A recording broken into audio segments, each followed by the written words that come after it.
কয়েক বছর পর মায়া তার স্বামী আকাশ ও মেয়ে চন্দ্রাবতীর সাথে সুখে শান্তিতে রাজমহলে সংসার করছিল। রানীও তাদের সাথে আরামে দিন কাটাচ্ছিল। রানী একদিন তার পুত্র এবং পুত্রবধূকে ডেকে বলে, শোনো মায়া, কত বছর তো হয়ে গেল আমাদের নাতনি হয়েছে। আমি কি নাতির মুখে দাদি ডাক শুনবো না? এখন তো ঘর আলো করে আমার নাতিকে দেখার দিন, দুজনের সাথে খেলার দিন। জি অবশ্যই, আমরা খুব তাড়াতাড়ি আপনাকে সুখবর দেব। মা, আমরা নিজেরাও চাইছি এখন যেন আমাদের একটা ছোট্ট রাজকুমারের জন্ম হয়। তাহলে তো ভালোই হয়। অনেক দিন হয়ে গেছে আমাদের ওপর দিয়ে এত কিছু, এত ঝামেলা ঝড় গিয়েছে। এখন সবকিছুই ঠিক হয়েছে। শান্তিতে নাতিপুতির সাথে খেলা করে মরতে পারলে ভালো লাগবে। আহা মা, কি বলছেন এসব? এভাবে বলবেন না। কিছুক্ষণ পর গ্রাম থেকে মায়ার বাবা মাও সেখানে চলে আসে।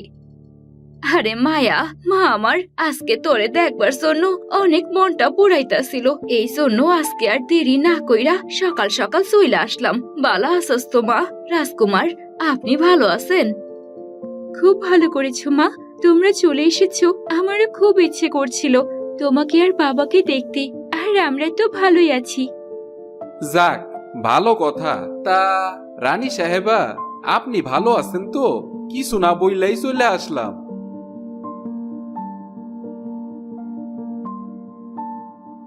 অবশ্যই, আসুন আসুন, আপনারা এসে ভালোই করেছেন। আমি মায়াপরী আর ছেলের সাথে গুরুত্বপূর্ণ বিষয় নিয়ে আলাপ করছিলাম। আপনারাই বলুন, এখন তো সময় হয়ে গেছে নাতির মুখ দেখার। আপনাদের ইচ্ছা হয় না বুঝি? নাতনি ভালোই বড় হয়েছে। কি যে কইতাছেন রানী সাহেবা, আমার আবার ইচ্ছা হয় না? অবশ্যই হইব। মায়ার যদি ছেলে হয় তাইলে আমার যে কি ভালা লাগবো। বয়স হয়ে গেছে, বলেন কোন দিন মইরা যাই, তার আগে নাতি নাতনির সাথে খেলমু। এটাই তো বুড়া বয়সের শখ থাকে, তাই না? একদম ঠিক কথা বলেছেন। এভাবেই হাসি খুশি ভাবে তাদের দিন চলছিল। অন্যদিকে বিক্রমপুর রাজ্যের রাজা বিক্রম এবং রানী পরী একসাথে থাকতে শুরু করে। তবে রানী পরী সময় পেলে তার পরী রাজ্যে যেত এবং সেখানের সবকিছু দেখাশোনা করে আসতো। রানীপরি, কতদিন তো হয়ে গেল আমরা বিষ্ণুপুর রাজ্যে মায়ের সাথে দেখা করতে যাচ্ছি না। কি জানে আমাদের মায়া কেমন আছে, আর রাজকুমার আকাশই বা কেমন আছে? দেখা করতে যাওয়া কি উচিত না? তুমি কি বলো? আমারও সেটাই মনে হচ্ছিল। ঠিক আছে, তাহলে আমরা দুদিন বাদে পূর্ণিমায় মায়াপুরী এবং রাজকুমার আকাশের সাথে দেখা করতে তাদের রাজ্যে যাব। রাজা বিক্রম এরপর কিছুটা উদাস হয়ে পড়েন। রানী পরী সেটা দেখে তাকে জিজ্ঞেস করে, কি হলো রাজা বিক্রম, তুমি হঠাৎ করে এমন উদাস হলে কেন? আসলে আমার মাঝে মাঝে আমার নিজের মেয়ে কণিকার কথাও খুব মনে পড়ে। আমি জানি মায়াও আমাদের নিজেদের মেয়ে, তবে কণিকা কেন এমন করলো? আমি ছোটবেলা থেকে কণিকাকে কত আদর যত্ন করে মানুষ করেছি। এখন খুবই মনে পড়ে তার কথা। খুব কঠিনভাবে দিন কাটাচ্ছে সে বন্দী হয়ে। আমার মনে হয় কি, তোমার তাদেরকে দ্বিতীয় একটা সুযোগ দিয়ে দেখা উচিত। তারা ভুল কাজ করেছে। এত বছরে হয়তো তাদের চিন্তা ভাবনার ওপর পরিবর্তন হয়েছে। তুমিও তাই বলছো? আমারও খুব ইচ্ছে হচ্ছে। ঠিক আছে, আমি তাহলে এখন যাই।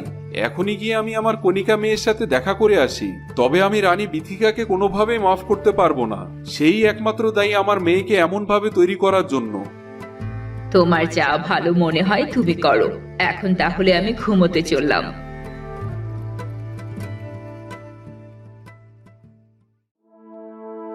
সেদিন রাতে রাজা বিক্রম কয়েক বছর পর জেলখানায় যায়। সেই কালো কুঠুরিতে বন্দী ছিল তার একমাত্র রাজকন্যা কণিকা আর তার স্ত্রী রানী বিথিকা। রানী বিথিকা আর কণিকা তাকে দেখে খুব খুশি হয়।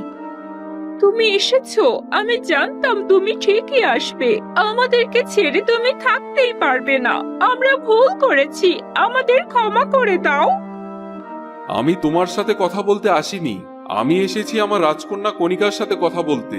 মা, তুমি কেমন আছো? অনেক বছর পর তোমার সাথে দেখা করলাম। অনেকটা শুকিয়ে গেছো তুমি। আমি সুখে তো আর নেই। শুকাবো না তো কি করব? তুমি আমাকে কুঠুরিতে বন্দি করে রেখেছো, ঠিক মতো খাবারটা পর্যন্ত পাই না। কি এমন করেছি? হ্যাঁ, ছোট্ট একটা ভুলই তো করেছি। তোমার সেই দ্বিতীয় কন্যাকে আমার একদমই সহ্য হয় না, আর এজন্য তুমি আমাকে এত বড় শাস্তি দিলে। আমার থেকে বেশি আপন তোমার সেই মেয়ে হয়ে গেল। এভাবে কথা বলো না। তুমি আর তোমার মা আমাকে বাধ্য করেছো তোমাদের এমন শাস্তি দিতে। আমি অনেকবার তোমাদের অনেক রকমের ভুল দেখেও না দেখার ভান করেছি, কিন্তু তুমি তো একজন মানুষের জীবন নিতে চেয়েছো। সে তো আর কেউ না, তোমারই আপন বোন। আমি তো বলেছি, যতই যাই হোক, তুমি মানুষ হয়ে আরেকজন মানুষকে কি করে খুন করার কথা চিন্তা করতে পারো? আর আমার রাজ্যে এসব অপরাধের শাস্তি সকল অপরাধীকেই পেতে হয়, সে হোক আমার মেয়ে নতবা আমার স্ত্রী। সবাইকে তার ফল ভোগ করতে হবে। রাজা বিক্রমের এমন কথা শুনে রানী বিথিকা বুঝতে পারে সে তাদেরকে কোনোভাবেই এখান থেকে ছাড়িয়ে নিয়ে যাবে না যদি তারা এভাবেই কথা বলতে থাকে। এরপর রানী বিথিকা মনে মনে চিন্তা করে, আমার মন বলছে রাজা বিক্রমের আমাদেরকে খুবই মনে পড়ছে, কিন্তু সে কখনোই আমাদেরকে এখান থেকে ছাড়িয়ে নিয়ে যেতে পারবে না। আমি তো শুনেছি সেই ডাইনি পরীটা এখানেই থাকছে। আমাকে অন্য কোনো একটা ব্যবস্থা করতেই হবে। রানী বিথিকা এরপর রাজা বিক্রমকে বলেন, শোনো, আমার কথা না হয় বাদই দাও। আমি দায়ী ছিলাম রাজকন্যাকে এমন খারাপ শিক্ষা দীক্ষা দিয়ে বড় করেছি। ওর কোনো দোষ নেই, তুমি ওকে ছেড়ে দাও। ও যদি ভালো মানুষের সাথে থাকতে পারে তাতেই আমি খুশি। আমাকে কারাগারে বন্দি রাখো, কিন্তু ও তোমার নিজের মেয়ে। নিজের মেয়েকে আরেকটা সুযোগ দেবে না? আমাকে না হয় তুমি কুঠুরিতেই সারা জীবনের মতো বন্দি করে রাখো, আমি কিছুই বলবো না গো। রানী বিথিকা এভাবেই কান্না করতে থাকে। রাজা বিক্রম চিন্তায় পড়ে যায়। এভাবে কান্না করো না। ঠিক আছে, আমি দেখছি বিষয়টা কি করা যায়। রাজকন্যা, তোমার ব্যবহার যদি ভালো হয় তাহলে আমি তোমাকে এখানে ছাড়িয়ে রাজপ্রাসাদে নিয়ে রাখবো। তবে রানী বিথিকা, আমি তোমাকে কখনোই ক্ষমা করব না। এই বলে বিক্রম সেখান থেকে চলে যায়। রানী বিথিকা আর রাজকন্যা কণিকা এরপর কথা বলতে থাকে। এবার শুধু কয়েকদিনের পালা, দেখবে আমাদের মুক্তির সময় এসে গেছে। না না, আমাদের না, শুধু তোমাকে এখান থেকে তোমার বাবা ছাড়িয়ে নিয়ে যাবে। রাজা বিক্রম তোমাকে অনেক ভালোবাসে। সে তোমাকে এত বছর বন্দি রেখেছে, তার জন্য নিশ্চয়ই তার মন খারাপ। কিন্তু তোমাকে কেন ছাড়বে না মা? আমি তো তোমাকে ছাড়া একা একা ওই ডাইনি পরি আর বাকিদের সাথে থাকতে পারবো না। দরকার নেই তাহলে আমার মুক্তির। তুমি কি পাগল হয়েছো? আগে তুমি এখান থেকে মুক্ত হও, এরপর তুমি আমার বাবার রাজ্যে যাবে, যেখানে আমার বাবা মায়ের বসবাস। সেখানে আমার মা আছে, সে অনেক বড় জাদুকর। তার জাদুর সাহায্যে এরপর আমরা আমাদের প্রত্যেকটা প্রতিশোধের বদলা নেব। বাহ, তাহলে তো ভালোই হবে। রানী বিথিকা আর কণিকা এরপর হাসতে থাকে। রানী বিথিকা তার মাথায় দুর্দান্ত পরিকল্পনা করতে থাকে কিভাবে সে তার অপমানের প্রতিশোধ নেবে। অন্যদিকে রাজা আকাশের রাজ্যে বন্দী ছিল মন্ত্রী, তার স্ত্রী তন্ত্রমাতা আর তাদের মেয়ে কুসুম। তারা দিন গুনছিল কবে পালাতে পারবে এই জেল থেকে, কিন্তু এত সহজ ছিল না। জেলে অনেক সিপাহী পাহারা ছিল।